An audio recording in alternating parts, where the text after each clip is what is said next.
Pemirsa, kembali di program The Indonesia Economic Club. Kita di segmen terakhir, tentunya saya masih ada pertanyaan untuk Bu Nina dan Pak Joshua. Bu Nina, langkah strategi apa yang akan dilakukan yang harus segera dilakukan oleh UMKM kita untuk mengejar ketertinggalan?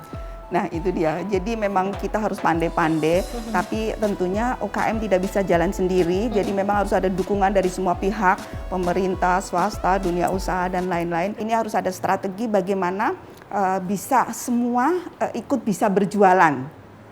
Jadi harus ada strategi-strategi bagaimana misalnya sekarang kan pameran yang offline kan nggak bisa, tapi ya udah nggak ada lagi. Jadi ini kita memang harus benar-benar berputar bagaimana cari strategi sehingga mereka-mereka yang punya stok barang itu bisa dapat terjual dengan harga yang memang sudah diperhitungkan. Jadi kami mohon dukungan semua pihak.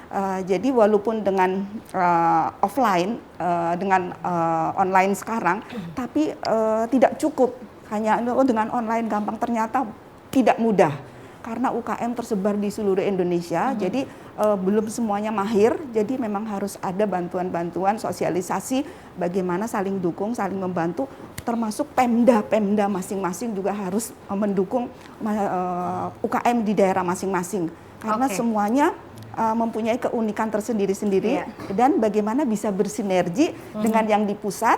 Dan seperti Tuan, itu bank juga jangan cuma bunganya saja diturunkan, tapi harus ada perhatian bagaimana cara mengelola pinjaman itu sehingga menjadi pinjaman yang benar-benar bermanfaat. Itu tugas dari bank, mohon. Terima kasih. Nah ini karena sudah dilempar pertanyaannya kepada Pak Joshua. Pak Joshua, sebenarnya yang dibutuhkan UMKM yang berbenah harus seperti apa? Ya, saya pikir memang kita tahu kendala dari segmen usaha UMKM tadi terkait dengan cash flow tadi ya. Kalau kita bandingkan dengan segmen usaha korporasi, cash flow dari segmen usaha UMKM ini memang sangat terbatas ya. Jadi oleh sebab itu memang likuiditasnya tadi memang sangat diperlukan. Oleh sebab itu memang penyaluran kredit perbankan itu saya pikir dan juga beberapa bantuan, misalkan bantuan modal kerja ya. Kita tahu bahwa pemerintah pusat pun juga sudah menyalurkan banpres produktif. Dan saya pikir ini untuk usaha mikro itu sangat berguna sekali ya untuk bagaimana para pengusaha mikro ini yang sebelumnya kemarin sempat tidak bisa beraktivitas ya, dia mendapatkan dana segar lagi. Dan saya pikir ini akan bisa mendorong tadi dari sisi modal kerjanya juga. Dan yang terpenting juga tadi adalah terkait dengan yang disampaikan oleh Bu Nina, bagaimana stimulus untuk permintaan itu sendiri ya, bagaimana tadi mendorong masyarakat untuk bangga buatan Indonesia ya. Dan selain itu juga kita lihat dengan upaya-upaya untuk mendorong digitalisasi UMKM ya, karena kita tahu bahwa UMKM itu sangat bergantung sekali dengan perdagangan offline ya, sedangkan kita di tengah pandemi ini kita perlu bagaimana mendorong penetrasi pasar dari UMKM ini dengan memasukkan produk-produk UMKM ini pada e-commerce. Dan saya pikir memang kuncinya adalah bagaimana memperluas tadi value chain itu sendiri ya, karena UMKM itu sangat terpusat di beberapa daerah saja. Dengan adanya digitalisasi, dengan adanya e-commerce ini akan mendorong penetrasi pasar, dan ini saya pikir akan sangat baik ya untuk bisa mengakselerasi pemulihan UMKM ke depannya. Boleh nggak menanggapi ini sedikit? Singkat saja Bu, singkat saja. Kami terima kasih sekali bahwa UKM sudah diberikan pelatihan yang sangat luar biasa. Tadi ada e-commerce dan lain sebagainya, sudah dilatih, sudah pinter. Tapi sekarang setelah pinter, dia gimana jualannya? Karena untuk memproduksi dan lain sebagainya udah. Tapi sekarang jadi yang bingung, dia kesulitan dalam menjual. Jadi daya beli masyarakat akan dilempar kemana produknya. Kemana? Mungkin Prof. Renald nanti di dalam tips dan catatan beliau akan memberikan tips-tips yang khusus. Silakan Prof, ini momen untuk Anda. Saya sudah ada jawabannya, nanti saya akan berikan. Terima kasih Prof.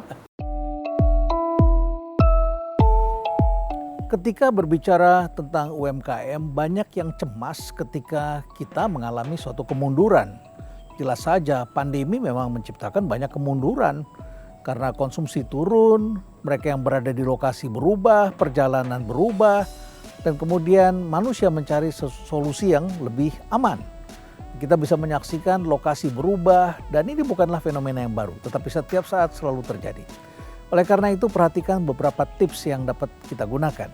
Yang pertama, kemunduran bukanlah sesuatu yang menjadi alasan bagi kita untuk mengalami kebangkrutan. Karena dari kemunduran itulah banyak orang kemudian mengalami pertumbuhan. Itu yang pertama. Dan yang kedua adalah banyak orang yang bermimpi untuk berhasil. Tetapi orang-orang yang berhasil justru berhenti bermimpi dan bangkit dari tempat tidurnya, kemudian make it happen. Apakah kita sudah melakukan itu? Yang ketiga, untuk make it happen, kita tidak boleh terlalu mencintai produk kita. Bahwa kita berbisnis karena kita menguasai produk, ya betul, negeri ini memang kaya dengan produk. Anda mau bikin apa saja dengan mudah. Saya mencari masker di San Francisco pada waktu pandemi awal terjadi, susahnya setengah mati. Tidak ada bahan seperti ini, tidak ada orang yang membuat barang-barang seperti ini. Tetapi ketika terjadi pandemi, kita hanya mengalami shock sementara. Setelah itu banjirlah produk yang namanya masker yang dibuat oleh UMKM. Nah, untuk membuat itu menjadi suatu kenyataan dan berbisnis, maka kita harus melihat apa yang dibutuhkan oleh pelanggan. Maka tips berikutnya adalah kenali betul-betul apa yang diinginkan dan apa yang menjadi kebutuhan keinginan pelanggan. Kali ini yang menjadi primadonanya adalah sektor kesehatan. Maka buatlah segala sesuatu menjadi kesehatan. Rumah sakit rubah, kemudian mall yang sepi, maka bikinlah jadi rumah sakit. Karena kebutuhan rumah sakit sangat besar. Setelah itu bikinlah produk-produk yang terkait dengan kesehatan. Anda punya tempat menginap, bikin yang ada aspek kesehatan. Transportasi yang ada aspek kesehatannya. Anda punya makanan, perhatikan unsur kesehatan, vitamin dan lain sebagainya. Maka berfokuslah pada apa yang diinginkan oleh pelanggan. Ya, terima kasih kepada seluruh narasumber, Bu Nina, Pak Joshua, dan tentunya dari Rumah Prof. Renat, Rumah Perubahan. Terima kasih. Dan kami akan kembali minggu depan di program The Indonesia Economic Club di jam yang sama. Sampai jumpa.